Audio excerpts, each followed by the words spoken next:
Okay, so no one can say I'm not dedicated to my YouTube because literally, let's drop that, but literally I just taped my phone to my mirror so I can film this. Like, can you see that? Can you see it? There it is. That's my phone. Anyway, okay, so I'm going to be showing you how I am going to pierce my traguses, and then in my next video I'm going to show you how to pierce my cartilage on this side. So if you'd like to see that, just keep on watching. I'm going to go through the materials you need. First things first, you're going to need your, obviously you're going to need your piercing needle. I'm going to be using a 14 gauge piercing needle for 16 gauge jewelry. So it sits in it. Hold on, I'll show you real quick with a needle I haven't opened yet. Oh, I'm going to be piercing both of my tragus, by the way. So I'll show you with this needle. My light went out, oh no.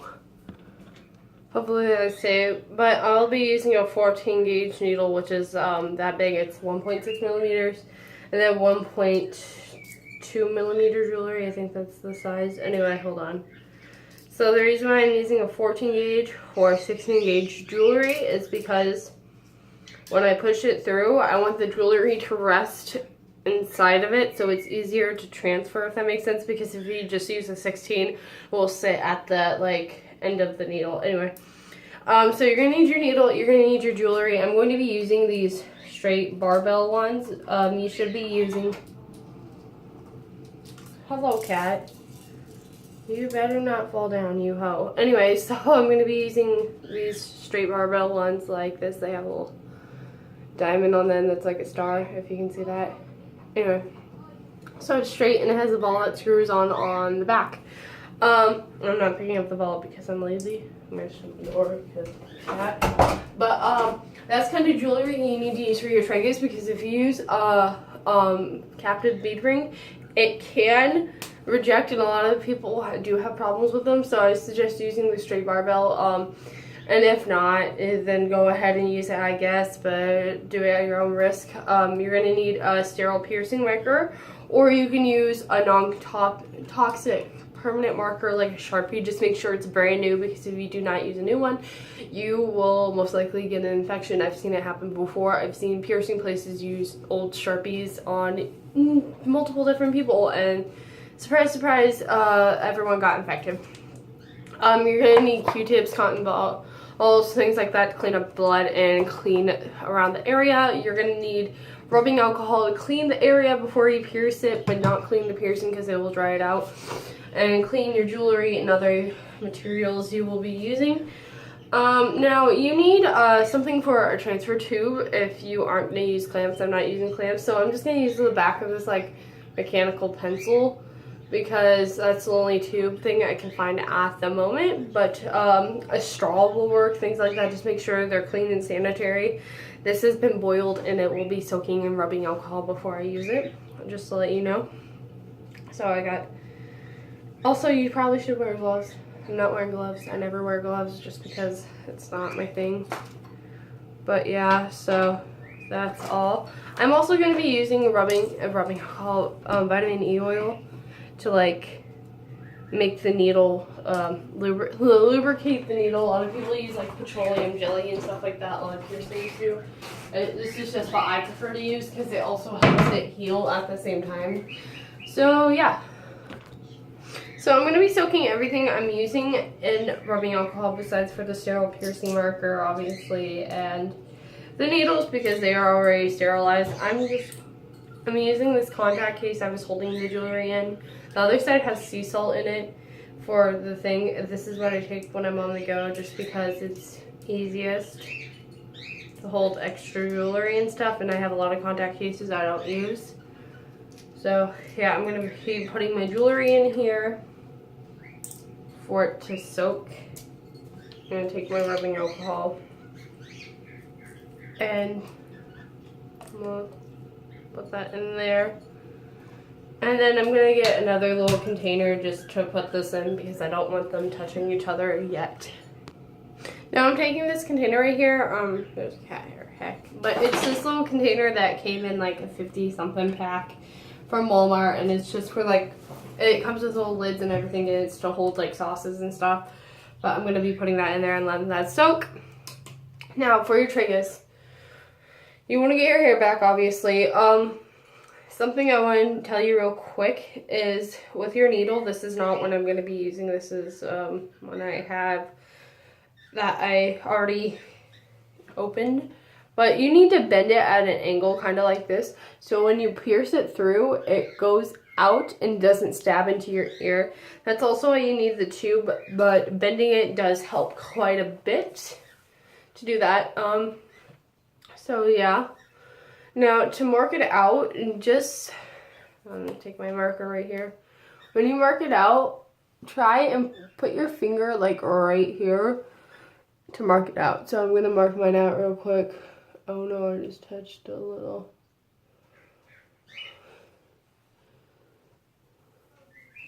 That's where I have marked out. As you can see, I had mine before near there, but it was a little farther out than this one is.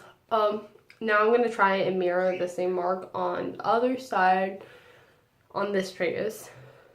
I forgot to mention before I started marking, I did swab the tragus area with rubbing alcohol, and I do plan on doing it after I'm done marking.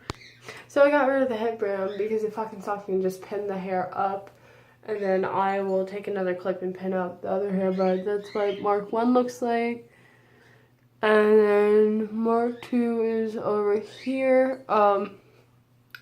They do look a little uneven, but it's just because my hand slipped when I was marking this one, so really it should be a bit up, and I know that, so when I pierce it, I will be piercing it a bit upward, but yeah, just keep in mind you might want to be more careful than I am. So since I have that done, I'm going to now wipe the area off with rubbing alcohol, wash my hands, and then get my stuff ready. So I already clipped it, and it's probably better now. So I'm going to take some Q-tips, and I have a little another container full of alcohol over here, so I can do this. So I'm gonna get a paper towel real quick and dab this off. So I dab the alcohol off, and again, I'm just going to swab over here and over the dot, being careful not to wipe it all away. And then I'm going to dip the other side in rubbing alcohol, dab it off again.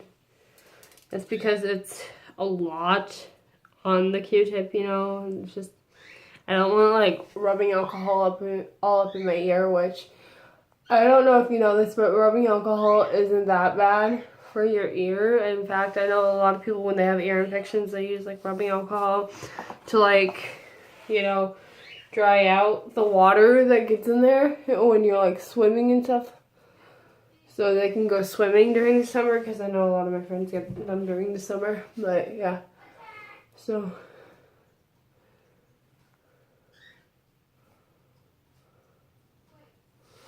okay, so now that it's clean, I'm just gonna let the alcohol dry on it and then open my shit up. Roll up my sleeves, and I'm gonna wash my hands and then do that. Okay, so now that I have washed my hands, I am going to get my needle out and then another clean paper towel. And so I'm going to start to bend my needle. Try not to touch the point on anything other than your hands. Oh fuck, I just bent that a little too far, so we're gonna try and bend that back a bit.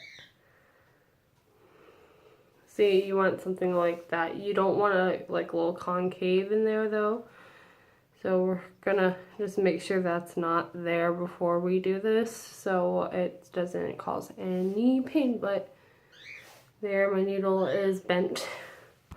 So I have my needle now dipped in the vitamin oil. That's what that beaded stuff was.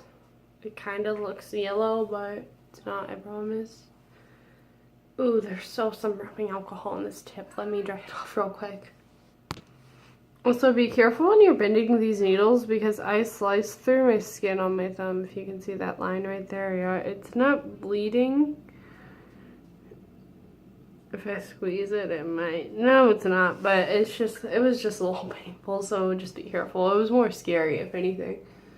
So we're gonna put this behind our ear and make sure it lines up with your tragus, because if it doesn't line up, you could literally fuck this up. So I'm looking in the mirror while I'm doing this, and then again lining up. And then so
okay, so this is like halfway through. I'm gonna go off camera and do the rest because I'm a pussy. Okay, so there's blood on my fingers, but that's what it looks like at the moment. It needs to be a little cleaned around the edges, so there's a little bit of blood, but that's what it looks like. I'm really happy with how I placed it. My younger brother won't shut the fuck up, I swear to God. But I'm going to have to screw the ball on, but I'm going to wait a little bit until it stops swelling a bit so I can actually get it on, because since it's one of those balls that thread from the back, probably wasn't the best choice. If I could redo this one, I would have used a flat back kind of thing. So it would have been easier, but I don't know how well that would sit behind my tragus, because again, traguses are pretty small. And even though that's tiny for a flat back, even then it probably would be too big. So I think I'm only going to do one of my traguses today, just because this one, I ended up taking out the jewelry I had in and putting in like this kind of thing, and then leading in a flat back earring and the same size, just because I didn't want, like, I felt like the other one was too short.